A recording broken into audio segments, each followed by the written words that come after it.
Hello दोस्तों, मेरा नाम अंजलि है। मैं 24 साल की हूँ। थोड़ी सी गोरी चट्टी, लंबे बाल और आंखों में वो चमक जो लोग कहते हैं, देखकर दिल थोड़ा सा धड़क जाता है। शादी को अभी सिर्फ 8 महीने हुए हैं।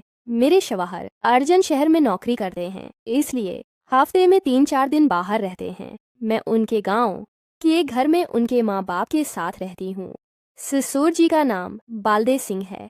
उम्र करीब 61 साल, लेकिन उनकी ताकत और आवाज अब भी इतनी मजबूत है कि कभी कभी सुनकर ही बदन में कुछ हरकतें सी हो जाती हैं। पहले दिन जब मैं यहाँ आई थी, ससुर जी ने खुद मेरे सिर पर हाथ रखकर आशीष दिया था। उनके हाथ इतने गर्म थे कि मुझे लगा जैसे कोई करंट दौड़ गया हो। तब से ही कभी कभी उनकी नजर मुझ पर थोड़ी देर तक रख जाती है। मैं जानती हूँ ये सब सोचना गलत है, लेकिन जब घर में सिर्फ हम दोनों होते हैं तो वक्त थोड़ा सा अलग फेल होता है। आज सुबह की बात है। ससुर जी बाहर आंगन में पुराने चबूतरे पर बैठकर चाय पी रहे थे। मैं उनके लिए नाश्ता बना रही थी। आज उनकी पसंदीदा डिश गेहूं के आटे की गर्म गर्म मस्सी रोटी और सरसों का साग। जब मैं रोटियां सीख रही थी, थोड़ा सा पसीना मेरे गले से नीचे की तरफ बह रहा था। ससुर जी अंदर आए और बोले, अंजलि बैठी, इतनी गर्मी में इतना काम मत कर, बदल जल जाएगा। उनकी आवाज मैं वो गहराई थी जो सीधे दिल तक इतर जाती है। मैं मुस्कुराते हुए बोली, ससुर जी आपके लिए तो मैं कुछ भी कर सकती हूँ।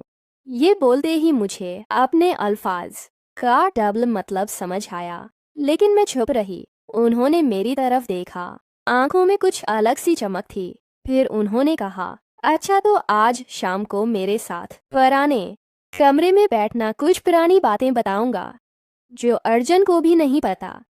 शाम हुई। अर्जन आज भी शहर गए हुए थे।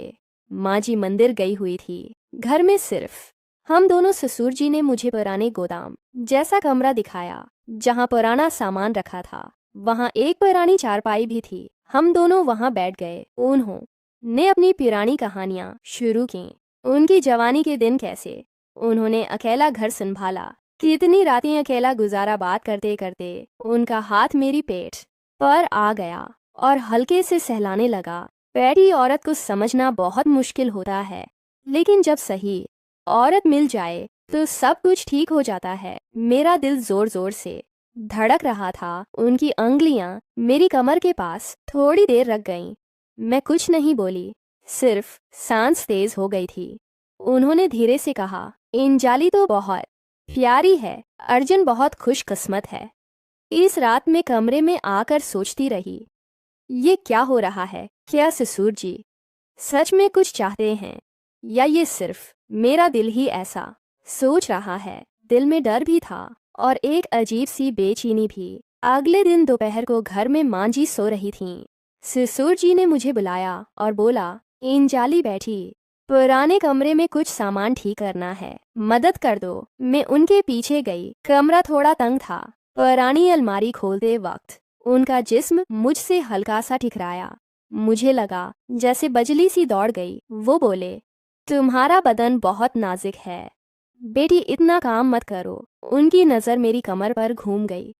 मैंने झुककर सामान उठाया तो उन्होंने पीछे से कहा, एहतियात से, कहीं कमर न टूट जाए। उनकी आवाज़ में वो मिठास थी जो दिल में इतर जाती है। सामान ठीक करते करते उन्होंने मेरी पीठ पर हाथ रख लिया और धीरे से बोले, अंजलि, अर्जुन तो शहर में रहता है, तुम अकेली रहती हो। अगर कोई तकलीफ हो तो मुझे बता देना, मैं सब संभाल लूंगा। उनका हाथ धीरे धीरे मेरी कमर की तरफ सरकने लगा। मेरा सांस तेज हो गया। मैं कुछ नहीं बोली, बस चुपचाप खड़ी रही।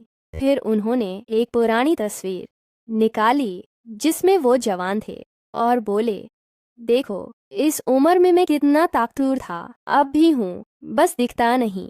उनकी आंखें मेरे चेहरे से नीचे की तरफ जाती रहें। मैं शर्मा गई और बोली, ससुर जी आप अब भी बहुत मजबूत लगते हैं। ये सुनकर उनकी आंखों में चमक आ गई। शाम ढलते ही उन्होंने मुझे चाय बनाने को कहा। जब मैं चाय बना रही थी तो वो किचन के दरवाजे पर खड़े होकर मुझे देख रहे थे। अंजलि, तुम्हारी चाल में कुछ जादू सा है। देखते ही दिल सुकून पा जाता है। उनकी बातों में डबल मतलब साफ झलक रहा था।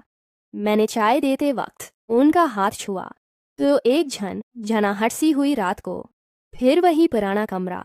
इस बार वो मेरे पास ज्यादा करीब बैठे बात करते करते उन्होंने मेरे कंधे पर हाथ रखा और बोले, बेटी औरत का साथ मिल जाए तो मर्द जवान हो जाता है। उनकी अंगुलियां हल्के से मेरी गर्दन को छू रही थीं। मेरा दिल जोरों से धड़क रहा था। लग रहा था जैसे अब कुछ होने वाला है। लेकिन उन्होंने सिर्फ इतना कहा, तुम मेरे लिए बहुत खास हो। अंजलि में सोच रही थी कि ये रिश्ता कहाँ जा रहा है। डर भी लग रहा था और एक अजीब सी तजस्सुस भी। ससुर जी की नजरें अब पहले से ज्यादा रख रही थीं। घर के अंदर का माहौल बदलता जा रहा था। अगली सुबह जब मैं उठी तो ससुर जी बाहर बैठकर अपने पुराने रेडियो पर गाना सुन रहे थे। इनकी आंखों में कल रात वाली बात का कुछ असर दिखाई दे रहा था। मैं उनके लिए दूध गर्म करने गई। जब मैं उनके पास गई तो उन्होंने धीरे से मेरा हाथ पकड़ लिया और बोला, अंजलि बैठी, रात भर सोई नहीं लगती, क्या बात है, कोई परेशानी तो नहीं? उनका हाथ मेरे हाथ में थोड़ा ज्यादा देर तक रहा। मैं ने अपनी आंखें झुका लीं और बोली, ससुर जी, आपकी बातें इतनी गहरी होती हैं कि दिल में उतर जाती हैं। आप अकेले इतना सब संभालते रहे, मुझे बहुत अफसोस होता है। ये बोलते हुए मेरा गला भारी आ गया था, लेकिन अंदर ही अंदर एक अजीब सी गर्मी भी फैल रही थी। ससुर जी मुस्कुराए और मेरे हाथ को और थोड़ा खींचकर अपने सीने के पास ले आए। उनकी सांस मेरे चेहरे पर पड़ रही थी। बेटी औरत जब घर में आती है तो पुराने घर को नई रोशनी मिल जाती है। तो आई है तो लगता है जैसे मेरी जवानी लौट आई हो। उनकी आवाज में वह हल्की सी कांप थी जो सुनकर दिल में कुछ हलचल सी हो जाती है। फिर उन्होंने मुझे अपने साथ बैठाया और एक पुरानी डब्बी निकाली जिसमें उनकी जवानी की फोटो थी। एक फोटो में वो जवान थे।